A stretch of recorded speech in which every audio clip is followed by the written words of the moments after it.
पिछले क्लास में आप लोग पढ़ चुके थे कि औपनिवेशिक भारत में शिक्षा का क्या स्तर था, जिसमें आप लोग पाश्चात्यवादी शिक्षा और पश्चिमी शिक्षा के बारे में पढ़ा था। आज हम लोगों को दो महान व्यक्तित्व गांधी जी और रविन्द्रनाथ टैगोर के बारे में, कि वो शिक्षा के बारे में क्या सोचते थे, उनके बारे में पढ़ना है। फिर हम लोग का चैप्टर खत्म हो जाएगा। तो देखिए, पता ही है कि गांधी जी सोचते थे कि जो अंग्रेजी शिक्षा है वो हिंदुस्तानी यानी कि भारतीयों को क्या बना लेगा, अपना गुलाम बना लेगा। बात समझ में आ रहा है ना? अंग्रेजी जो है वो हम लोगों को क्या बना लेगा, गुलाम बना लेगा। आज आप देख भी रहे हैं कि अंग्रेजी किस प्रकार से हम लोगों के ऊपर में क्या है, हावी है। हर एक क्षेत्र में अब अंग्रेजी भाषा का क्या हो गया है, दबदबा हो गया है। क्या तर्क दिया जाता है अंग्रेजी के पीछे, कि वर्ल्ड लेवल पे हम लोग कनेक्टिविटी बढ़ता है। लेकिन अभी भी आपको विश्वास होगा कि जितना बड़ा बड़ा देश है वहाँ पे भी अंग्रेजी को इतना महत्व दिया नहीं जाता है। जो ब्रिटिश का उपनिवेश था देश, वहाँ पे ही ज़्यादातर अंग्रेजी को इतना महत्व दिया जाता है। अन्यथा ऐसा कोई, फ्रांस अंग्रेजी का कोई महत्व नहीं है वहाँ पे, चाइना कोई महत्व नहीं है, रूस वहाँ पे भी कोई महत्व नहीं है अंग्रेजी का, वहाँ का बच्चा को अंग्रेजी में कोई टेंशन नहीं है। लेकिन भारत घिस के पीट के अंग्रेजी को लेकर के ये चल रहा है। तो वही महात्मा गांधी यहाँ पे कहे थे कि भारत को यदि पूर्ण रूपेण विकसित करना है तो इसको मातृभाषा में पढ़ाना पड़ेगा। मातृभाषा मतलब जो हम लोग का लोकल लैंग्वेज होता है, हिंदी हो सकता है, तेलुगु हो सकता है, कुछ भी हो सकता है, मलयालम हो सकता है, असमी हो सकता है, अपना अपना भाषा सबका होता है। एक इसके पीछे सिंपल सा एक उदाहरण है। मान के चलिए हम आपको एक पेज अंग्रेजी लिखा हुआ है और एक पेज हिंदी लिखा हुआ है। आपका मातृभाषा हिंदी है, इसलिए आपको हम 15 मिनट का समय दे रहे हैं। आपको हिंदी वाला याद होगा या अंग्रेजी वाला याद होगा? हिंदी वाला आराम से याद हो जाएगा। बात समझ में आ रहा ना? आप अंग्रेजी का स्तर देख सकते हैं, 100 में से 21% अंग्रेजी बोल भी सकता है, सोच भी सकता है और अंग्रेजी वो लिख भी सकता है। 100 में से 1% बच्चा। बाकी जितना इंग्लिश मीडियम में भी अगर कोई पढ़ रहा है तो वो बच्चा क्या करता है, चैप्टर को रीडिंग दिया, ज़्यादा से ज़्यादा हुआ तो उसका वो हिंदी कर पाता है।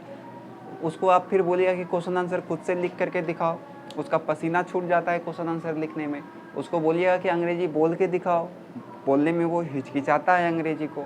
बात समझ में आ रहा ना? तो जो चीज़ हम लोग अपने मातृभाषा में सीख सकते हैं वो चीज़ हम लोग अंग्रेजी भाषा में उतना ज़्यादा सहज नहीं होते हैं। इसलिए अभी भी आप ज़्यादातर विकसित देश को देखिएगा, वो अपना मातृभाषा को ज़्यादा बढ़ावा देता है। तो महात्मा गांधी ने भी यही कहा था कि हम लोगों को पश्चिमी शिक्षा को भारत में बढ़ावा नहीं देना चाहिए। क्यों? क्योंकि इससे भारत कहीं ना कहीं क्या हो जाएगा, अंग्रेज़ों का गुलाम हो जाएगा। भारतीयों में अंग्रेज़ों की तरह मानसिकता आ जाएगा। बात समझ में आया? क्योंकि आप जहाँ का शिक्षा ग्रहण करिएगा आप बोलिएगा भी वहीं का भाषा, है कि नहीं? तो महात्मा गांधी क्या सोचते थे शिक्षा बारे में, इसको किसी को कोई दिक्कत है? हो जाएगा यहाँ तक में। उसके बाद एक है आपका रविन्द्रनाथ टैगोर, इनका नाम सुने होंगे आप लोग।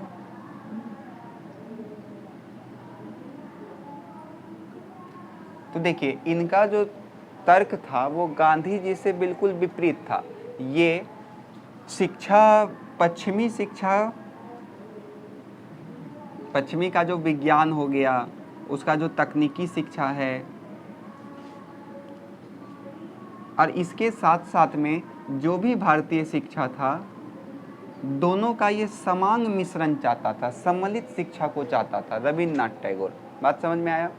तो गांधी जी का और इनका शिक्षा का दृष्टिकोण काफ़ी अलग है। इन्होंने 1901 में कौन सा निकेतन था, शांति निकेतन, शांति निकेतन का इन्होंने क्या किया था, स्थापना किया था। रविन्द्रनाथ टैगोर का कहना साफ था कि जो शिक्षा होता है वो खुला वातावरण में देना चाहिए। अभी आप लोग एक 4 कमरा में पढ़ रहे हैं बैठ करके, तो भले आपको समझ में आ रहा हो या कुछ भी हो रहा हो, लेकिन एक तय सीमा के बाद आपको बोरियत फील होने लगेगा। चाहे आप कितना भी इंटरेस्टिंग क्यों ना पढ़े, आपको बोरिंग फील होगा ही। लेकिन मान के चलिए एकदम खेत में आप बैठे हुए हैं, गाछ है, हवा चल रहा है, कोई पंखा तंखा नहीं, आगे बोर्ड लगा हुआ है, नीचे बैठे हुए हैं, टेबल पे बैठे हुए हैं, वहाँ पे पढ़ने में ज़्यादा मज़ा आएगा या चार दीवारी में पैक होकर के ज़्यादा पढ़ना है? तो जाहिर सी बात है आपको वहाँ पे ज़्यादा मज़ा आएगा। तो रविन्द्रनाथ टैगोर भी जब बचपन में स्कूल जाते थे तो स्कूल में वही 4 कमरा में इनको बैठना पड़ता था, जिस कारण से इसको काफ़ी ज़्यादा क्या लगता था, बोरियत फील होता था, काफ़ी ज़्यादा बोर फील होता था इनको। इसलिए इन्होंने जब भी बड़ा हुआ तो इन्होंने सोचा कि हम जो झेले हैं वो आगे के बच्चे को हम झेलने के लिए नहीं देंगे। तो इन्होंने शांति निकेतन नामक संस्थान का शुरुआत किया। उस संस्थान में न केवल भारतीय शिक्षा को दिया जाता था, बल्कि जो पश्चिमी शिक्षा का श्रेष्ठ सब बात था, क्योंकि श्रेष्ठ बात को लेने में क्या जाता है, अगर कोई आदमी श्रेष्ठ बात कर रहा है तो उसको अपनाने में क्या हर्जा है? बात समझ में? हम लोग बुक क्यों पढ़ते हैं ये बताइए। हैं।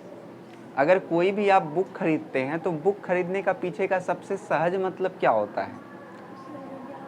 ज्ञान तो उससे मिलेगा ही, लेकिन सबसे बड़ा जो फ़ायदा है जो आपको दिखता नहीं है, क्या फ़ायदा है? बुक पढ़ने का सबसे बड़ा जो फ़ायदा होता है वो ये होता है, बुक जो लिखा होगा वो तो 1 महीना में नहीं लिखा होगा, उसको लिखने में तो 2-3 साल लग गया होगा बुक को, कोई बुक को तो लिखने में 5-5 साल लग जाता है। तो वो 5 साल का ज्ञान आप कितना महीना में ले लीजिएगा? ज़्यादा से ज़्यादा 6 महीना में आप बुक पढ़ लीजिएगा, ज़्यादा से ज़्यादा आप 1 महीना में पढ़ लीजिएगा। तो वो जो 1 साल का ज्ञान वो जो बटोर के उस बुक में डाला, आपने उसको कितना महीना में ले लिया? 6 से 3 महीना में। अगर कोई बढ़िया पढ़ने वाला बच्चा है वो 2-3 महीना में बुक को ख़त्म कर देगा पढ़ के। बात समझ में आया ना? तो बुक का एक ये भी फ़ायदा है। तो रविन्द्रनाथ टैगोर ने उसी प्रकार से पश्चिमी शिक्षा का जितना भी अच्छा तत्व था, इसके साथ साथ भारतीय शिक्षा का जो भी अच्छा बात था, सबको सम्मिलित करके शिक्षा का प्रसार किया। बात समझ में आया?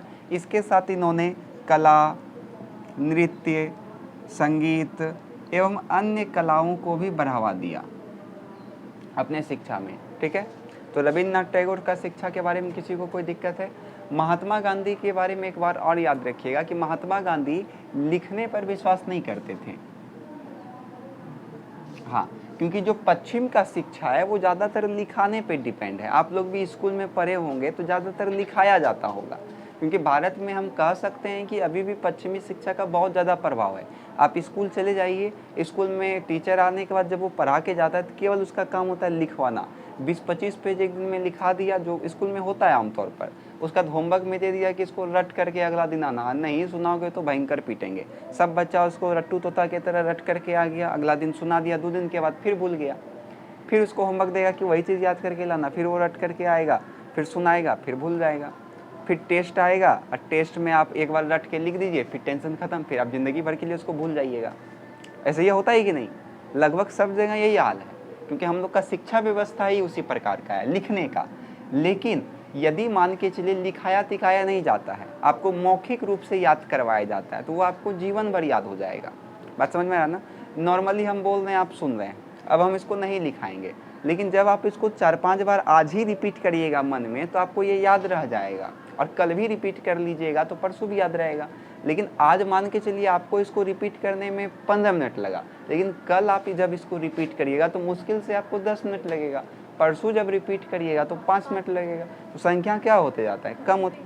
बचपन में जब आप ABCD बोलते होंगे जेड तक तो समय लगता होगा, लेकिन अब आप ABCD मुश्किल से 10 सेकंड के अंदर बोल दीजिएगा, है कि नहीं? बात समझ में हम क्या बोल रहे हैं? तो गांधी जी बोले थे कि शिक्षा लिखने वाला नहीं होना चाहिए, बल्कि क्या होना चाहिए? मौखिक पे जोर देना चाहिए। और शिक्षा ऐसा होना चाहिए जिससे हम लोगों का दिमाग और आत्मा का विकास करे, दिमाग और आत्मा का विकास करे। बात समझ में आया? और हम लोग का दिमाग को मारने वाला सबसे ज़्यादा कौन है? हम लोग का दिमाग को भोदा सबसे ज़्यादा कौन कर रहा है? यूट्यूब से अच्छा रहेगा सोशल मीडिया। हम लोग का दिमाग को सबसे ज़्यादा भोदा करने का, भोदा मतलब एकदम दिमाग सुन करने में सबसे ज़्यादा भूमिका किसका होता है? सोशल मीडिया का। आप लोग का भी है दिमाग भोदा।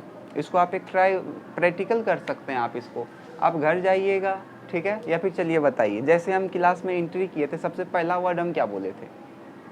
किसी को याद है? नहीं, क्योंकि दिमाग सुन है। बात बुझ रहे हैं ना? हम क्या बोल रहे हैं समझ में आ रहा है ना? आई सुन करने वाला कौन है? तो सोशल मीडिया। सोशल मीडिया का 2 तरीके से उपयोग हो सकता है। एक तो हो सकता है सदुपयोग और एक हो सकता है दुरुपयोग। दुरुपयोग में आपका क्या क्या आ जाएगा? तो वही रील आ जाएगा, प्रोफाइल चेक करना, स्टेटस देखना, मैसेज करना, फ़ोन करना, बातचीत करना, ये सब दुरुपयोग में आ जाएगा। और सही में मतलब जैसे कोई टॉपिक आपको समझ में नहीं आ रहा है तो आप सोशल या फिर गूगल पे आप डालिए, बहुत अच्छा से एक वेबसाइट नहीं आएगा, 75 वेबसाइट आ जाएगा, जहाँ से आपको पसंद है वहाँ से आप जानकारी ले लीजिए। उससे आपका दिमाग तेज होगा। लेकिन दुरुपयोग करिएगा तो दिमाग भोदा होगा। बात समझ में आ रहा है ना? सबका हम अपना तारीफ नहीं कर रहे हैं, हमको ही भूलने का आदत है, आप ही लोग की तरह। कोई बोलेगा कि हमको भूलने का आदत, हम भी यूट्यूब पे कभी कभी रील देखते हैं तो उसमें लगभग आधा घंटा बीत जाता है उसी के ऊपर में। इंस्टाग्राम सब डिलीट कर दिए हैं, फिर भी यूट्यूब पे जब रील पे एक बार क्लिक करते हैं तो आधा घंटा उसी में बीत जाता है। तो हम लोग का जो शिक्षा होना चाहिए वो मौखिक होना चाहिए। मौखिक समझ में आ रहा है ना? मौखिक में क्या होगा? क्लास में आप बैठे हैं, क्योंकि देखिए वेद कितना बड़ा है, वेद संस्कृत भाषा में लिखा हुआ वेद, चरचर वेद, उतना मोटा मोटा। और पहले का बच्चा सबको सब याद हो जाता था, वेद वेद पढ़ाया जाता था, मौखिक पढ़ाया जाता था। गुरु बोलता था, शिष्य सुनता था, और मौखिक ही उसको याद रखा जाता था। अगला दिन फिर पूछता था उसको, मौखिक रहेगा तो याद रहेगा ही। बात समझ में आया? तो आप लोग कोशिश करिए कि इसका उपयोग थोड़ा क्या करना, कम करना। पूरे कम मत कर दीजिएगा, क्योंकि अभी तो इंटर ही पास हैं, अभी ऐश करिए 1 साल, अभी कोई दिक्कत वाली बात नहीं है। कैसे नहीं होगा, बहुत को कर लेगा। अभी मत करिएगा, वैसे अभी 1 साल ऐश कर लीजिए, पहले ढूंढ लीजिए क्या क्या है सोशल मीडिया पे, एक आध को मिल हो जाएगा, फिर उसके बाद छूट के चला भी जाएगा, फिर उसके बाद आ जाइएगा सन्यासी मोड पे। तो इसमें किसी को दिक्कत है? सबसे पहले आपने किसके बारे में पढ़ा, गांधी जी के बारे में, उसके बाद आपने किसने पढ़ा, रविन्द्रनाथ टैगोर। एक बार ध्यान से सुन लीजिए, फिर उसके बाद आप लोगों को एक एक करके लिख लेना है। तो सबसे पहले आप गांधी जी के बारे में बोलिएगा। गांधी जी का विचार लगभग पाश्चात्यवादी शिक्षा पे ही था। पाश्चात्यवादी मतलब समझ रहे हैं ना, मतलब एशिया का भाषा का जो जानकार होगा वह शिक्षा होगा, उसी को पाश्चात्यवादी शिक्षा कहा जाता है। तो गांधी जी का जो विचार था शिक्षा को लेकर के, वो लगभग किस पे था, पाश्चात्यवादी शिक्षा पे ही था। उनका मानना था कि अंग्रेजी शिक्षा या पश्चिमी शिक्षा भारतीयों को क्या बना लेगी, गुलाम बना लेगी, क्योंकि पश्चिमी शिक्षा वो केवल लिखाने पे रहता है, लेकिन हम लोगों को शिक्षा केवल लिखाना पे नहीं रहना चाहिए, बल्कि मौखिक भी रहना चाहिए। लिखाया भी जाए लेकिन मौखिक ज़्यादा रहे, और इसके साथ साथ शिक्षा ऐसा होना चाहिए जिसमें हम लोगों का दिमाग के साथ साथ आत्मा का भी विकास हो। बात समझ में आ रहा है ना? एक दूसरे को आप कनेक्ट करना के लिए सीखिए, तब आपको शिक्षा का महत्व समझ में आएगा। रविन्द्रनाथ टैगोर का क्या मानना था? तो रविन्द्रनाथ टैगोर का मानना था कि शिक्षा का जो स्थल होना चाहिए वो खुला में होना चाहिए। बात समझे, खुला में होना चाहिए, क्योंकि छोटे जगह पे पढ़ने पे बच्चों में घुटन जैसा फील आने लगता है। इसलिए उन्होंने 1901 में क्या चीज़ का स्थापना किया, तो शांति निकेतन का भी स्थापना किया था। शांति में शिक्षा उसको मिलना चाहिए। इनका विचार गांधी जी से बिल्कुल अलग था। ये मानते थे कि भारतीयों को जो भी पश्चिमी शिक्षा में, विज्ञान और तकनीक में श्रेष्ठ तकनीक है उसको, और भारतीय शिक्षा का समांग मिश्रण को या सम्मिलित रूप को भारतीयों को शिक्षा के रूप में देना चाहिए, और उनको कला, नृत्य, संगीत एवं अन्य कलाओं का भी ज्ञान देना चाहिए। आया समझ में? यहाँ तक में किसी को कोई दिक्कत है? हो जाएगा। अगर ऑब्जेक्टिव एग्जाम टारगेट आप कर रहे हैं तो इससे ऑब्जेक्टिव एक हो आएगा कि शांति निकेतन का स्थापना कब किया गया था, तो 1901 में। अगर किसी मेंस वाला एग्जाम का तैयारी कर रहे हैं, लिखने वाला, तो इसमें बहुत इंपॉर्टेंट ये चैप्टर है आप लोग के लिए, क्योंकि आप रिलेट करके इसको लिख पाइएगा। बात समझे? और एक बार हम आप लोग को बता देते हैं, जितना ऑब्जेक्टिव वाला एग्जाम आता है उसमें जितना फैक्ट है उसको रट लीजिए, काम बन जाएगा। लेकिन जितना लिखने वाला एग्जाम आता है, कहीं पे आपको वो टॉपिक नहीं दिखेगा कि ये टॉपिक है, आप उसको जा करके वहाँ उठा करके लिख दीजिएगा। हम क्या बोलते हैं, बात समझ में आ रहा है? जैसे आप लोग 12th में पढ़े होंगे कि नगर नियोजन प्रणाली, सपोज डेट हड़प्पा में आपने पढ़ा नगर नियोजन प्रणाली, एक पर्टिकुलर आपको टॉपिक वहाँ पे मिला होगा कि नगर नियोजन प्रणाली है, इसके नीचे ये लिखा हुआ है, आपको वहाँ पे लिखना पड़ेगा। लेकिन अभी फ़िलहाल जो भी एग्ज़ाम होता है कम्पिटिटिव, उसमें ऐसा कोई आपको टॉपिक पर्टिकुलर बुक में नहीं देखेगा कि आप उसको उठा करके वहाँ लिख दीजिएगा, क्योंकि एक विशेषकर बीपीएससी में एक क्वेश्चन का उत्तर कम से कम आपको 6 से 7 पेज में देना पड़ता है। 38 नंबर का एक क्वेश्चन रहता है। क्या आपको वो एक टॉपिक से कवर हो जाएगा? इसके लिए आपको पूरा का पूरा ज्ञान चाहिए, सबको सम्मिलित करके खिचड़ी बना करके आपको वहाँ लिखना पड़ेगा। एक टॉपिक से संभव ही नहीं है। बाकी ऑब्जेक्टिव के लिए फर्स्ट क्लास है, जहाँ जहाँ फैक्ट आ रहा है उसको उठा के आप स्टार पॉइंट करके लिख सकते हैं, वो आपका इच्छा है। ठीक है, चलिए ये चैप्टर ख़त्म हो गया। 7 लेसन था ये, लिखिए, इसको लिखवाना पड़ेगा। अभी बोले गांधी जी आप लोग को कि मौखिक शिक्षा लीजिए, फिर बोल रहा लिखाइए। आप लोग गांधी जी का अवहेलना कर रहे हैं।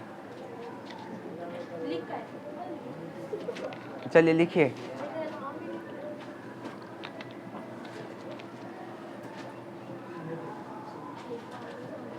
गांधी जी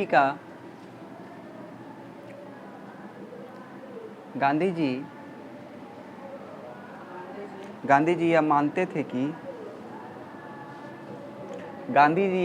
थे कि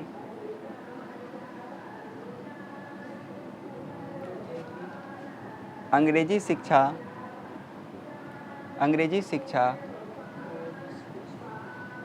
भारतीयों को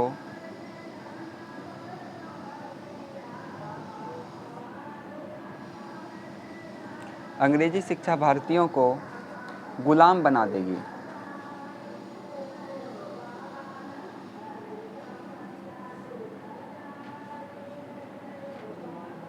इसलिए भारतीयों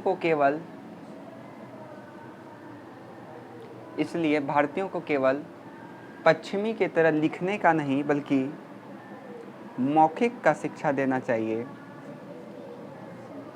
लिखने का नहीं बल्कि मौखिक का शिक्षा देना चाहिए। शिक्षा वैसा होना चाहिए जिससे शिक्षा वैसा होना चाहिए जिससे शिक्षा वैसा होना चाहिए जिससे शिक्षा वैसा होना चाहिए जिससे व्यक्ति का दिमाग के साथ साथ आत्मा का भी विकास हो। आत्मा मीन्स अंदर का व्यक्तित्व का भी विकास हो। आत्मा के साथ साथ व्यक्तित्व का भी विकास हो।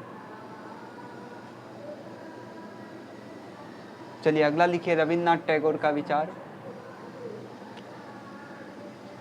अच्छा यहाँ भूमिका लिखा गया है, भूमिका नहीं होगा, विचार लिख दीजिएगा। अगला लिखिए रविन्द्रनाथ टैगोर का विचार। रविन्द्रनाथ टैगोर जी लगा दीजिएगा।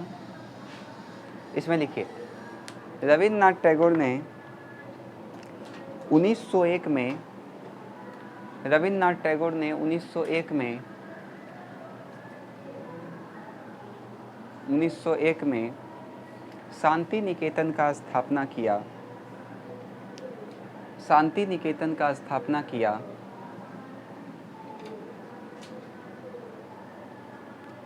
शिक्षा संबंधी इनका विचार गांधी जी से बिल्कुल अलग था। शिक्षा संबंधी इनका विचार गांधी जी से बिल्कुल अलग था। शिक्षा संबंधी इनका विचार गांधी जी से बिल्कुल अलग था। ये पश्चिमी शिक्षा के विज्ञान व तकनीक पश्चिमी शिक्षा के विज्ञान व तकनीक एवं भारतीय शिक्षा के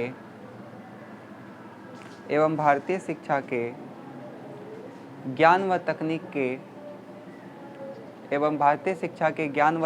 के सम्मिलित रूप चाहते थे। इसके साथ साथ वे कला, नृत्य, संगीत एवं अन्य कलाओं को भी बढ़ावा देते थे।